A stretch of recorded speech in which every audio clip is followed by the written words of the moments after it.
तो देखो ये मैंने पेपर लीक कर दिया आपके सामने। ये 6 चीजें और इंक्लूड कर लोगे तो आई थिंक कि आपकी तैयारी बहुत ज़्यादा बढ़िया हो जाएगी। हेलो एवरीवन, कैसे हो आप सब लोग और कैसे चल रही है आपकी तैयारी? आप प्रीलिम्स में अप्रॉक्स 2 मंथ बाकी बचे हैं, तो किस तरीके से तैयारी करनी है। और जैसा कि पहले एक बार वीडियो में मैंने बताया था कि मैं मतलब कि ऐसे टाइम टू टाइम आपके लिए ऐसे वीडियो ले आऊँगा कि इस समय आपको क्या करना चाहिए, ताकि जो मेजर मिस्टेक है ना वो ना करो। बाकी तो स्ट्रेटेजी देखो सभी की इंडिविजुअल होती है, ठीक है।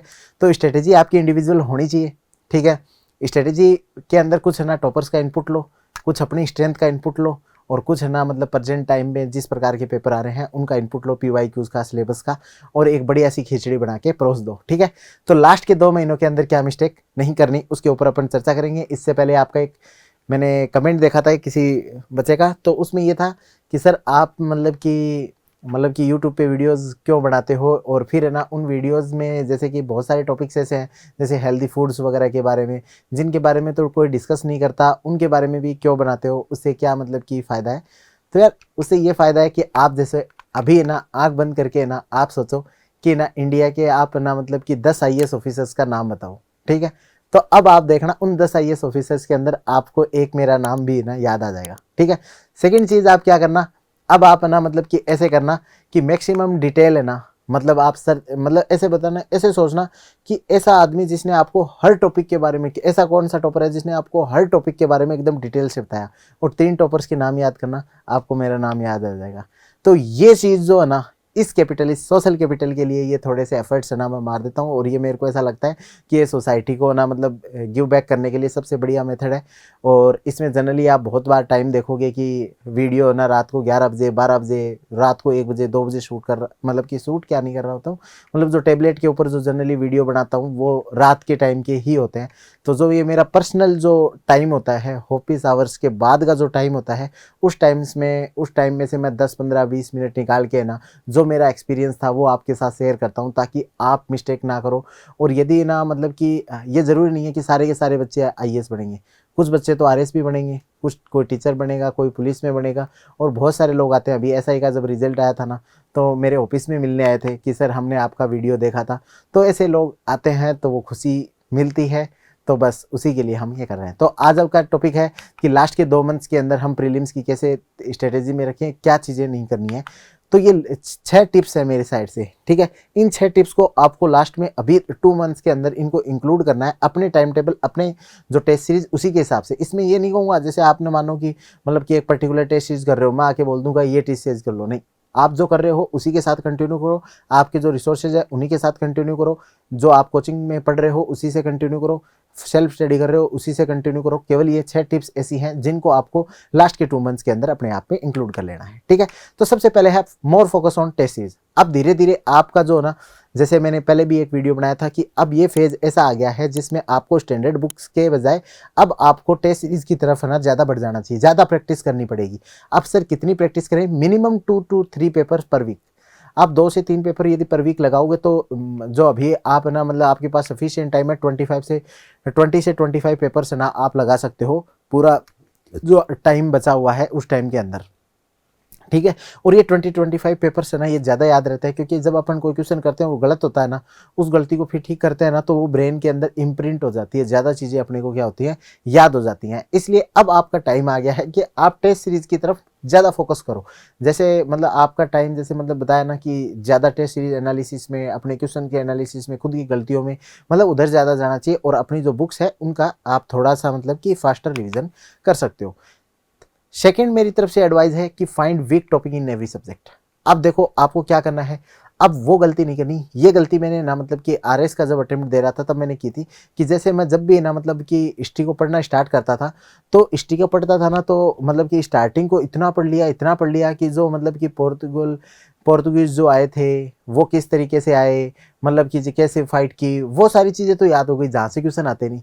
और जो मेन जो 1942 से लेके 1947 के बीच में जितने कमीशन आई है, एक क्वेश्चन वहाँ से आता है। 1905 के बाद से जो हिस्ट्री है वहीं से मैक्सिमम क्वेश्चन आते हैं। तो स्टार्टिंग वाले जो पढ़ लिए और आगे वालों को ढंग से पढ़ नहीं पाए, तो उसकी वजह से है ना कुछ टॉपिक्स है ना वीक रह जाते हैं। और हमेशा ऐसा ही होता है कि आप देखना लक्ष्मीकांत आप पढ़ना स्टार्ट करोगे, प्रीएम्बल आपका स्ट्रॉन्ग होगा, फंडामेंटल राइट तक आपके सारे चैप्टर लगभग स्ट्रॉन्ग रहते हैं, उसके बाद वाले वीक हो जाते हैं। क्यों हो जाते हैं? क्योंकि आप उनको रिविजन नहीं कर पाते। तो आपको क्या करना है, सब्जेक्ट्स में से आप है ना इंडेक्स में देखो, इंडेक्स में देख के देखो कि इनमें से कौन सा चैप्टर मेरा वीक है। जो भी वीक टॉपिक्स हैं उनको आपको पहले प्रायोरिटी देनी है, उनको पहले पढ़ना है। जैसे कि अपन ने एक वीडियो में पहले भी देखा था कि आप यदि सफलता पाने के जो 3 रूल हैं या समय बचाने के 3 रूल हैं, उनके अंदर हमने ये देखा था कि आपको प्रायोरिटाइज करना पड़ेगा। आपको पता होना चाहिए कि कौन सी चीज़ ज़्यादा पढ़नी है, कौन सी चीज़ पहले पढ़नी है। तो प्रायोरिटाइज करने के लिए आपको ना हर टॉपिक्स के अंदर, हर सब्जेक्ट के अंदर से वीक टॉपिक्स निकालने हैं, उनको पहले पढ़ना है, उसके बाद बाकी सब्जेक्ट्स को पढ़ना है। थर्ड जो मेरी तरफ से एडवाइस है, फोकस ऑन हिडन टॉपिक्स। अब जो प्रीलिम्स का सिलेबस है, उस प्रीलिम्स के सिलेबस में बहुत सारे टॉपिक्स ऐसे हैं जो मेंशन नहीं है, लेकिन उनसे लगातार है ना पीवाईक्यूज के अंदर क्वेश्चन पूछे जा रहे हैं। तो आप उन टॉपिक्स के ऊपर फोकस करो जो सिलेबस के अंदर मेंशन नहीं है, फिर भी लगातार क्वेश्चन क्यों पूछी जा रही है यूपीएससी। मतलब जो ट्रेंड अभी पिछले 5-6 सालों में कंटिन्यू होता हुआ आया था, तो वही आगे भी क्या हो जाएगा, कंटिन्यू हो जाएगा। इसलिए आपको ना उनके ऊपर फोकस करना है। अब ऐसे कौन से टॉपिक्स होते हैं जो हिडन टॉपिक्स हैं, जैसे आप इंटरनेशनल ऑर्गेनाइजेशन है, कहीं भी जनरली नहीं लिखा हुआ, लेकिन उससे क्वेश्चंस जनरली आते हैं। रिपोर्ट, इंडेक्स, इनसे क्वेश्चन है ना जनरली आते हैं। मैपिंग कहीं नहीं लिखी हुई, उसको मैपिंग के जो छोटे छोटे जो क्वेश्चंस हैं वो लगातार रिपीट होते हैं। रिवर्स के जो क्वेश्चंस हैं वो लगातार रिपीट होते हैं। बहुत सारे मतलब कि आप देखोगे ऐसे टॉपिक जैसे हिस्ट्री की टर्मिनोलॉजीज हैं, वो डायरेक्टली मेंशन नहीं होती, लेकिन वो कहीं ना कहीं सब्जेक्ट का पार्ट होती हैं, इसीलिए वो हिडन टॉपिक्स हैं। तो आप ना उन हिडन टॉपिक्स की एक जो लिस्ट बनाओ और उन हिडन टॉपिक्स को ना मतलब टाइम टू टाइम पढ़ते रहो। क्योंकि हिडन टॉपिक्स के साथ दिक्कत क्या है, दिक्कत ये है कि हम पूरा जैसे कि सिलेबस को, बाकी सिलेबस को कर भी लेते हैं कि हिस्ट्री हो गया, ये चैप्टर हो गया, ये चैप्टर हो गया, जो हिडन टॉपिक्स है ना वो लास्ट में मिस कर जाते हैं। और स्पेशली जब प्रेशर बढ़ना स्टार्ट करेगा, लास्ट मंथ जब आ जाएगा ना, तो हिडन टॉपिक्स आपकी तैयारी से बाहर चले जाते हैं। तो हिडन टॉपिक्स को अभी वीडियो पॉज कर लो, जैसे कि ना मतलब कि वीडियो पॉज करो, कॉपी लाओ, पहले सारे हिडन टॉपिक्स को लिख लो और पेज चिपका लो कि ये हिडन टॉपिक्स मेरे को यूपीएससी के एग्जाम में जाने से पहले पूरे करने हैं। ठीक है। Next, focus on repeated topics in the prelims paper. अब यूपीएससी का कुछ ट्रेंड होता है, लगातार है ना कुछ टॉपिक्स के ऊपर है ना लगातार है ना मतलब कि क्वेश्चंस उनका पूछते रहना उनकी फितरत में है, और उनकी इस फितरत का ना हमें फ़ायदा लेना है। अब देखो फॉर एग्जांपल मैं बताता हूँ आपको कि कैसे। अब जैसे कि मानो कि मैं पहले दिल्ली में हूँ, दिल्ली में मैंने खाई जलेबी और है ना छोले भटूरे, ठीक है। फिर मैं गया राजस्थान में, राजस्थान में मैंने खाई जलेबी और है ना जो अपनी दाल बाटी चूरमा। फिर मैं गुजरात में गया, गुजरात में मैंने खाई जलेबी और ढोकला। अब बताओ मैं बॉम्बे में जाके क्या खाऊंगा। ठीक है, वीडियो को पॉज करो और है ना मतलब इसका आंसर लिखो कि ना मैं बॉम्बे में जाके क्या खाऊंगा। यदि जो सही जो मतलब उत्तर देंगे कि मैं बॉम्बे में जाके क्या खाऊंगा, उसको मेरी तरफ से एक है ना हार्ट पक्का मिलेगा। ठीक है, वीडियो को पॉज करके आपने उत्तर लिख दिया होगा। अब लिख दिया तो अब मैं बताता हूँ बॉम्बे में जाके मैं क्या खाऊंगा। मैं खाऊंगा बॉम्बे में जाके जलेबी और पाव भाजी। अब पाव भाजी नहीं, बड़ा पाव। ठीक है, अब कैसे पता चला कि यही खाऊंगा मैं? क्योंकि आपने पहले ट्रेंड देखा कि तीनों सिटीज में जहां पे भी गए, वहां पे या जिस भी एरिया में गए, तो उस एरिया में सबसे पहले क्या खाई, जलेबी, और उसके बाद वहां का जो भी फेमस फूड है वो। ठीक है, तो अब बॉम्बे में आया, बॉम्बे का फेमस फूड क्या है अपना, जैसे जो अपना बड़ा पाव है और साथ में जलेबी तो फिक्स थी। उसी तरीके से कुछ रिपीटेड टॉपिक्स हैं प्रीलिम्स के, 10-20 रिपीटेड टॉपिक्स हैं, वो तो लगातार यूपीएससी पूछेगी। और कुछ जो फेमस मतलब जो करंट अफेयर के अंदर चल रहे हैं, उन टॉपिक्स को लगातार रिपीट करती रहेगी। हिडन टॉपिक्स जहां से रिपीट हो रहे हैं, मतलब हिडन टॉपिक्स हैं वो। तो यूपीएससी का जो फाइनल जो मतलब पेपर आपके सामने परोसेगी, उसके अंदर जो रिपीटेड टॉपिक्स होंगे वो तो होंगे ही। ठीक है, कुछ हिडन टॉपिक्स को उनको पूछना है, वो पूछेंगे ही। ठीक है, फिर कुछ करंट अफेयर, नई चीज से एसोसिएटेड टॉपिक्स। ऐसा नहीं होता है करंट अफेयर डायरेक्टली पूछा जाता है, उससे एसोसिएटेड कुछ टॉपिक है वो। और फिर यूपीएससी का कौन सा पार्ट, अनप्रिडिक्टेबल पार्ट। ठीक है, तो वो उसमें हमेशा। तो अब है ना आपको खाने के अंदर है ना 28 मई को ना यही चीज परोसी जाएंगी इसके अंदर, क्योंकि हर साल यही परोसी जा रही हैं। मतलब कि जो 2020 का हमारा एग्जाम था उसमें भी कुछ रिपीटेड टॉपिक्स थे, हिडन टॉपिक्स थे, करंट अफेयर था, और अनप्रिडिक्टेबल नेचर के जो क्वेश्चंस थे वो आ गए थे। आपको भी वही चीज करने वाले हैं। तो देखो ये मैंने पेपर लीक कर दिया आपके सामने, 28 मई को यही सब कुछ होने वाला है। तो आज इसके लिए आप तैयार हो जाओ। फिर अब जो अगला क्वेश्चन है कि effective use of test series. Sir ये effective use of test series क्या होता है? और हम किस तरीके से इफेक्टिव यूज कर सकते हैं टेस्ट सीरीज का, तो उसके बारे में ये है कि ना मतलब कि थिंक अबाउट योर मिस्टेक्स। आप जो गलतियां कर रहे हो ना उनके बारे में सोचो। अब ना सोचने से क्या फायदा हुआ, जैसे कि आपने मानो कि एक टेस्ट सीरीज में कोई क्वेश्चन किया, उस समय आपने कुछ थॉट प्रोसेस लगाई होगी कि यार इस थॉट प्रोसेस से ये क्वेश्चन हो जाना चाहिए था। फॉर एग्जांपल हम साइंस एंड टेक्नोलॉजी का कोई क्वेश्चन कर रहे हैं कि ना वर्चुअल रियलिटी की ना कहाँ कहाँ एप्लीकेशन हो सकती है, उसमें से आपको 3-4 ऑप्शन दिए हुए थे, उसमें से आपने एक ऑप्शन कर दिया, तो उस समय आपने कुछ थॉट प्रोसेस किया होगा कि हाँ ये, और वो क्वेश्चन हो गया गलत। अब आपको टेस्ट सीरीज के बाद क्या करना है, उसके बारे में सोचना है। जैसे मैंने पहले बताया था, अब टेस्ट सीरीज को ज्यादा टाइम देना है, मतलब सोचना है, उसका एनालिसिस करना है। आप सोचो कि आपने उस टाइम पे वीआर के लिए वो बात क्यों सोची और वो गलत क्यों हो गई। इस तरीके से आपको ना मिस्टेक्स के बारे में सोचना है। तो जनरली ह्यूमन का एक ब्रेन का यदि हम मतलब कि एक फिलोसॉफी या मतलब दार्शनिक यदि ह्यूमन ब्रेन को प्रेजेंट करना चाहे ना, तो वो इस तरीके का कुछ दिखता है।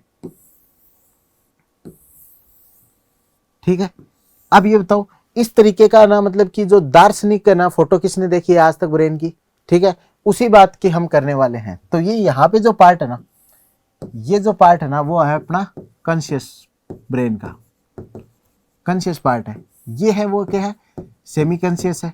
और ये जो बड़ा वाला पार्ट है ना वो क्या है, अनकॉन्शियस है। ठीक है, मतलब आपको कुछ चीजें ना मतलब कि आप जो कर रहे होते हो ना उसका कारण पता होता है। कुछ चीजें होती हैं जिसको आप थोड़ा सा थॉट प्रोसेस में लाओ ना तो आपको पता चल जाती है। और कुछ चीजें होती हैं जैसे कि आप जनरली ना मतलब कि कर देते हो अनकॉन्शियसली।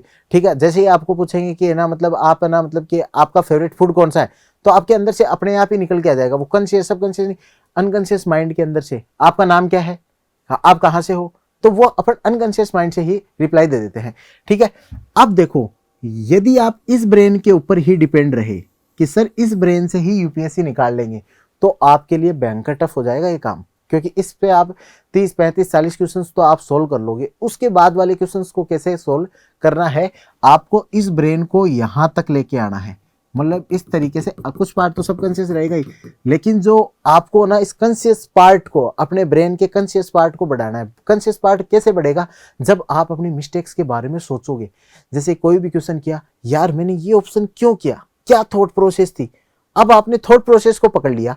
अब वो सेमी कॉन्शियस थॉट प्रोसेस थी, अब आप उसको ठीक करोगे और ठीक करके वापस डाल दोगे, तो मतलब अब कॉन्शियस दिमाग में वो बढ़ती जा रही है। इस तरीके से यदि आपने ना 1000-2000 क्वेश्चनों पे भी काम कर लिया ना, तो बिलीव मी आप ना बहुत अच्छा एग्जाम के अंदर कर जाओगे, इवन अनप्रिडिक्टेबल पार्ट्स में भी अच्छा कर जाओगे। ठीक है, मोर रिविजन विद लेसर डेप्थ, ये छठा जो अपनी टिप्स है। छठा टिप्स क्या है कि अब आपको ज्यादा रिवीजन की जरूरत है। जैसे आपने पिछले सालों से कुछ है ना मतलब यूपीएससी का पैटर्न देखा होगा, बहुत ज्यादा डीप क्वेश्चंस बनाने के बजाय मल्टीपल ऑप्शंस होते हैं, और मल्टीपल जो मतलब सब्जेक्ट का जो कवरेज है ना उसकी हॉरिजॉन्टल विड्थ ज्यादा है, वर्टिकल जो डेप्थ है वो थोड़ी सी कम की है पिछले कुछ सालों में। तो अब आपको रिविजन 6 से 7 करने हैं। अब वो टाइम नहीं रहा, लास्ट के 2 महीने हैं, ऐसा नहीं कि एक चीज को पढ़ लिया उसके बारे में सोचते जा रहे हो ये चीज क्यों भी, क्या उसकी परफेक्शनिज्म की तरफ जा रहे हो, नहीं, लेसर डेप्थ। जितना स्टैंडर्ड बुक्स के अंदर दिया हुआ है, जितना टेस्ट सीरीज के अंदर दिया हुआ है उतना सफिशिएंट है। अब मैक्सिमम रिवीजन करो, उनके 6 से 7, 8, 10 रिवीजन करो। रिवीजन करने से क्या होगा ना, 2 चीज क्लियर हो जाएंगी, आपको क्वेश्चन आता है या नहीं आता ये पता चल जाएगा। यदि क्वेश्चन नहीं आता ना तो आपसे ना गलतियां नहीं करवाएगा और आपका टाइम बचाएगा। जैसे मैंने फॉर एग्जाम्पल कोई क्वेश्चन है WTO से रिलेटेड, मैंने उसके ज्यादा रिवीजन नहीं किया, तो मेरे को सीधा पता चल जाएगा कि यार ये WTO से रिलेटेड क्वेश्चन तो मेरे को आता ही नहीं है, मतलब मैंने बहुत बार पढ़ रखा है और ये क्वेश्चन मैंने कभी देखा नहीं है, तो मैं ये क्वेश्चन नहीं करूंगा, तो आप टाइम बचा लोगे। लेकिन यदि आधा अधूरा पड़ा होगा ना तो प्रीलिम्स के लिए ना सबसे बड़ी प्रॉब्लम है ये। ठीक है, तो वो एक कहावत सुनी होगी ना, कौन सी कहावत की, जो मटका ना अधगल, जो मतलब कि अपना मटका होता है जिसमें यदि पानी आधा भरा हुआ होता है ना तो वो ज्यादा आवाज करता है। तो वो वाली बात है कि आपके पास ना 3-4 आपने यदि रिवीजन कर लिए, इससे ज्यादा रिवीजन नहीं किए ना, तो आपको हाफ सा नॉलेज हो जाए। आप हर क्वेश्चन को देख के सोचोगे ये तो मेरा पढ़ा हुआ है, ये तो मुझे अटेम्प्ट करना चाहिए, और फिर वहां पे आप ना मतलब कि गलतियों का शिकार हो जाओगे। तो इसलिए आपको क्या करना है, मैक्सिमम 5-6 रिवीजन तो आपको इंश्योर कर देने हैं। होप अभी तक आपने 2-3 कर लिए होंगे, 2-3 रिवीजन आप जल्दी से और कर दीजिए, और थोड़ी कम डेप्थ के साथ कर दीजिए, फास्ट रिवीजन कर दीजिए। मतलब रिवीजन के नंबर ज्यादा होना चाहिए, स्पीड और डेप्थ अब स्पीड ज़्यादा हो सकती है, डेप्थ कम हो सकती है, लेकिन रिवीजन ज़्यादा ही होने चाहिए। तो ये 6 टिप्स आज मैंने आपको बताई कि इन 6 टिप्स को आप ना ज़रूर लास्ट के 2 मंथ्स के अंदर इंक्लूड कर लीजिए। बाकी जो आप चीज़ें हमने पहले से जो डिस्कस की हैं वो चीज़ें आपको करनी है। ये 6 चीज़ें और इंक्लूड कर लोगे तो आई थिंक कि आपकी तैयारी बहुत ज़्यादा बढ़िया हो जाएगी। टेस्ट सीरीज के ऊपर ज़्यादा फोकस कीजिए, वीक टॉपिक्स को फाइंड कीजिए, हिडन टॉपिक्स को फाइंड कीजिए, रिपीटेड टॉपिक्स को फाइंड कीजिए। ये जो टॉपिक्स आएंगे इनके ऊपर आपका पूरा पेपर टिका हुआ आएगा। और ये पेपर जो है इसके अंदर जो अनप्रिडिक्टेबल पार्ट के लिए भी आप अपनी टिप्स एंड ट्रिक्स को रेडी रखिए। अब अभी तक आपको सारी टिप्स एंड ट्रिक्स पता चल गई होंगी और उनको मतलब कि किस तरीके से यूज़ करना उसका पता चल गया होगा। और भी ज़्यादा टिप्स एंड ट्रिक्स अपन जो टेलीग्राम चैनल है उसके ऊपर अपन मतलब कि लाइव स्ट्रीम के थ्रू डिस्कस करते हैं, तो वहाँ से आप ना इस चीज़ को देख सकते हैं। उसके बाद आपको टेस्ट सीरीज़ का ना इफेक्टिव यूज़ करना है, उसके लिए मैंने बताया कि आपको किस तरीके से मिस्टेक्स के बारे में सोचना है और मैक्सिमम से मैक्सिमम रिविजन करना है। तो ये आज हमने आपके साथ डिस्कस किया लास्ट 2 मंथ के अंदर क्या करना चाहिए। और इसके बाद भी आपका कोई डाउट्स रहता है तो आप कमेंट सेक्शन में लिखिए, मैं उनको सॉल्व करने की पूरी कोशिश करूँगा। ठीक है, तब तक आप अच्छे से मेहनत करते रहिए। All the best, thank you, जय हिंद।